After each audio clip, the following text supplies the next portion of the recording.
Early September 2025 brought a decision that echoed far beyond Burkina Faso's borders. Lawmakers in Ouagadougou approved a measure outlawing homosexuality, introducing prison terms of 2 to 5 years, heavy fines, and expulsion for foreigners. Within hours, global powers, including the United Nations, the European Union, and the United States, issued sharp condemnations.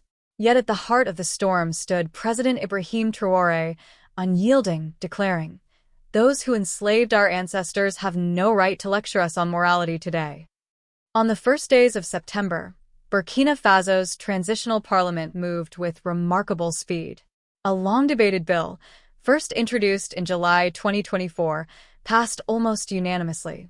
Legislators portrayed it not simply as law, but as a bulwark protecting the country's cultural fabric.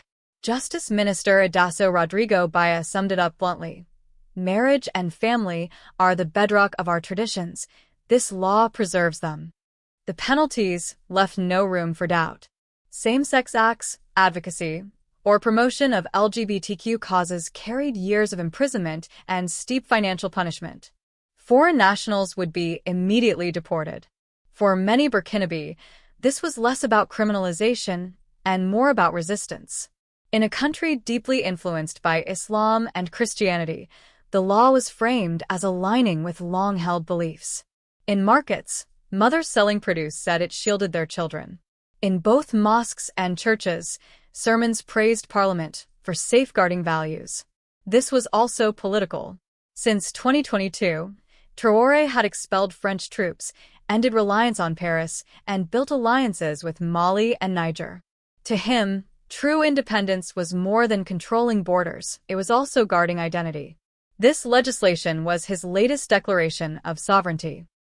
In the days following its passage, young activists rallied around the measure.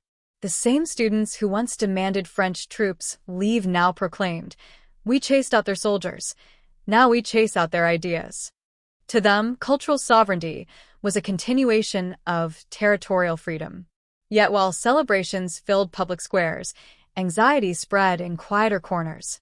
Members of the LGBTQ community, though small in number, feared exposure, arrest, or forced exile. Rights organizations abroad voiced alarm, but inside Burkina Faso, their warnings found little traction. Traoré capitalized on the moment. He spoke not of hatred, but of love for tradition, family, and ancestors. "Our spirit is not merchandise," he told a cheering crowd.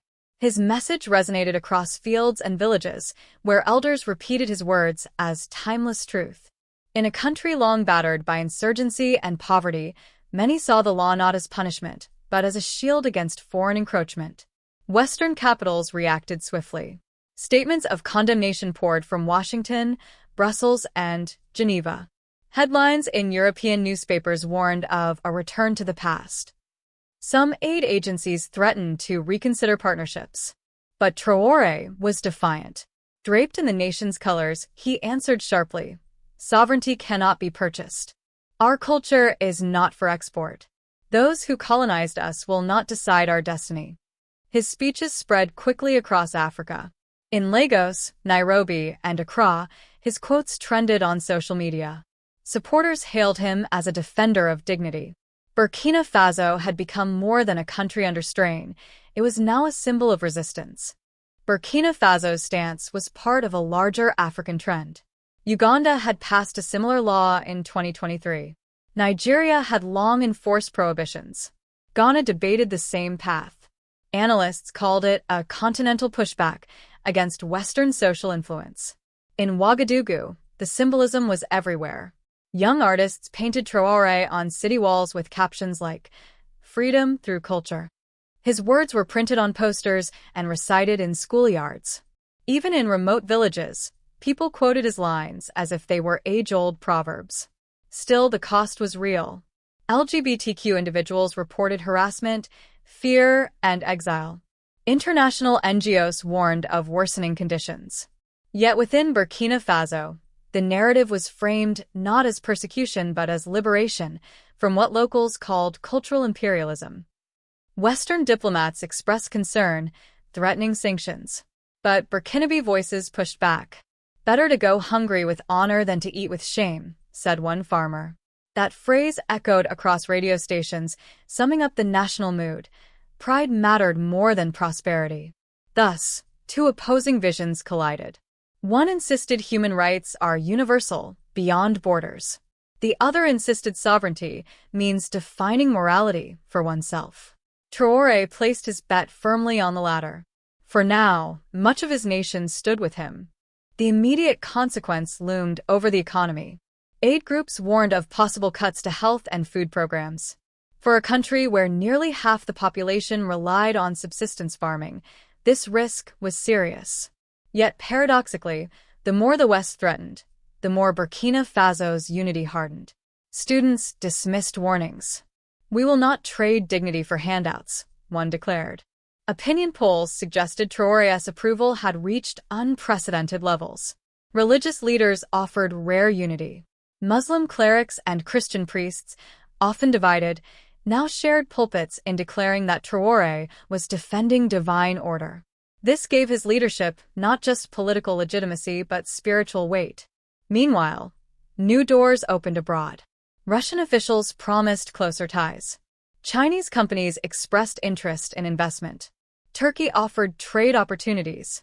Mali and Niger stood in solidarity, framing the law as part of the Sahel's collective independence. Each denunciation from the West fueled Traoré's domestic stature. International rebukes were reframed as proof that he was defending his people. Social media buzzed with his speeches, turned into slogans of defiance across Africa. But a difficult question lingered. Could Burkina Faso's fragile economy survive without Western support? And would national unity endure if hardship deepened? For now, people embrace sacrifice in the name of dignity.